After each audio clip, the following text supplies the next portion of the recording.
Hey, party people, we are back with 2.3 population composition. And for this video, we're actually going to be combining that with 2.9. They go hand in hand. So population composition with a special look at aging populations. So for the objective and essential learning, for 2.3, you need to be able to describe elements of population composition used by geographers. So things like age, sex, the proportion of the population that are those different demographics, and looking at that at different scales of analysis.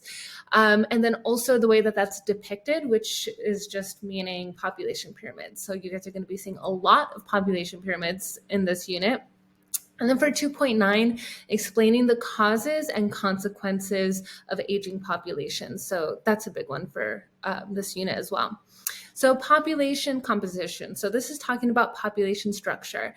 Geographers asking themselves the questions of what percentage of population are children, what percentage is elderly, what percentage is male, female, and so on. And these questions are important because there are significant impacts that are political, social, and economic, depending on the answers to these questions. What does a society need with a high rate of children in a population? What does it need with a lot of women or with a lot of elderly people? What causes a high rate of children? What causes high rates of elderly or of men, and so on? So these are all important questions, and we use population pyramids to help make sense of these. So population pyramids show the population structure or composition of a location.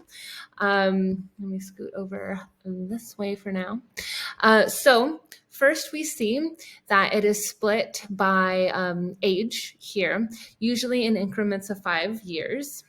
The oldest at the top, youngest at the bottom. Then down here, right, for this particular one, it's the number of people in the millions. Sometimes, I feel like most of the time we usually see this as percentage of the population, and then also split between male and then female on one side.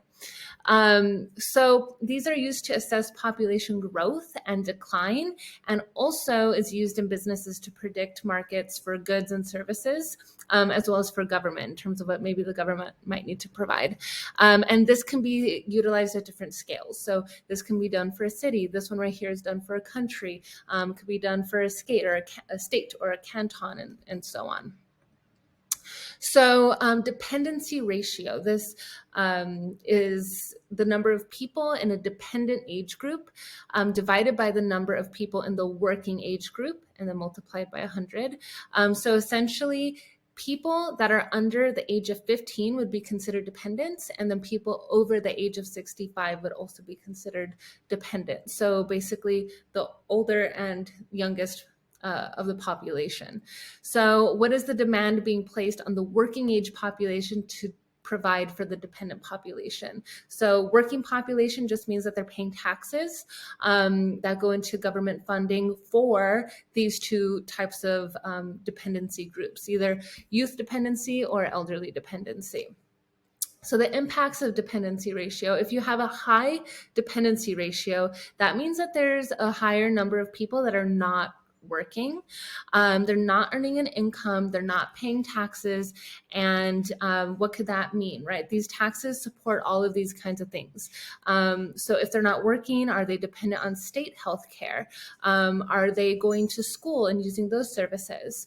Do they need a living facility? Do they need hospitals? So all that is important to consider if there's a high dependency ratio. For the working population, that might mean that they're going to have higher taxes if there's a higher dependency ratio. And Addie's crying again. Sorry. So here we see some population pyramids that are kind of like highlighting dependency ratio.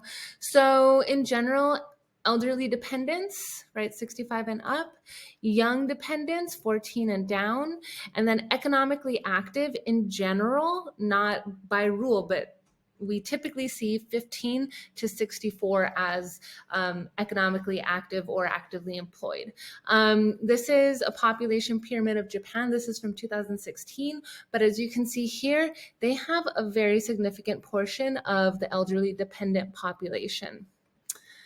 So what does this mean, right? If we have a lot of elderly dependent individuals in a country.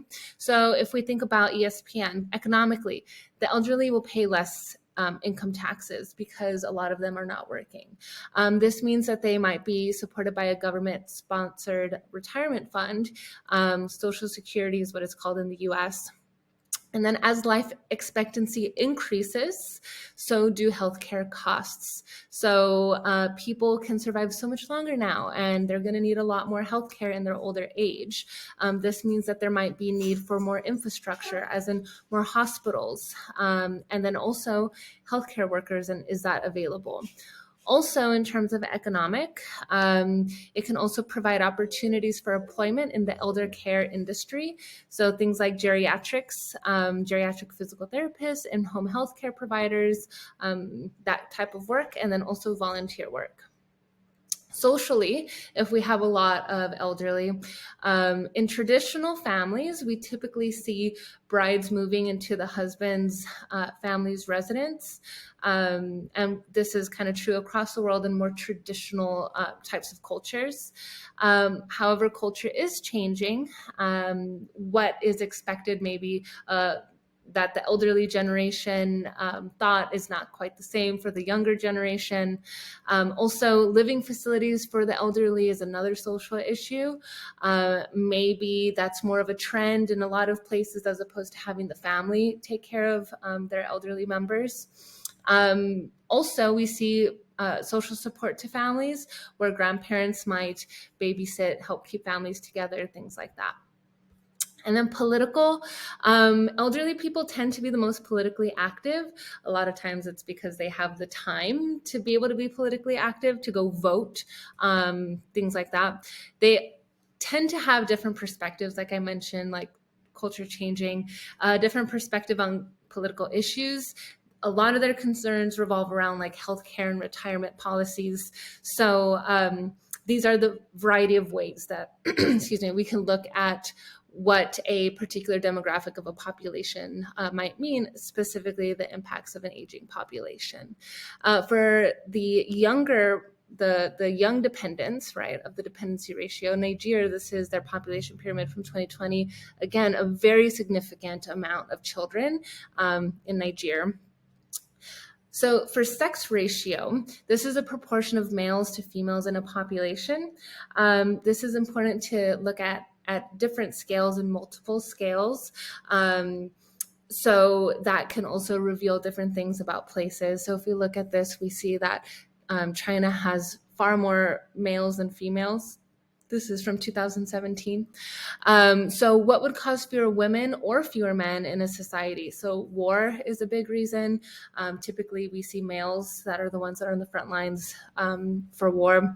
Insufficient healthcare for women, having issues in childbirth and pregnancy is often the result of women being, not cared for, and maybe like having that proportion differ. Migration, we see young males that tend to migrate. So certain areas might have more young males that have migrated. Also, gendercide or sex selective abortions. Typically, we see femicide, where if a family finds out they're having a baby girl, then they will choose to abort and then try for a boy. We saw this a lot in China with the one-child policy. So here's one example.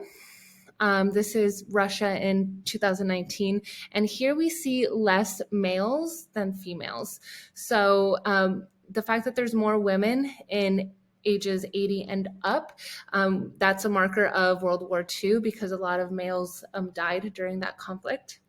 Also, in 1950, the Cold War is happening. So the Soviet Union gets involved in wars and invasions in their sphere of influence. So we see the Korean War, Vietnam War, and so on. More men serve in the military and die. And then also, if we think about life expectancy, Russian women tend to live longer than men. This is often the result of alcoholism, sometimes suicide, and other diseases that males are more prone to in that particular context.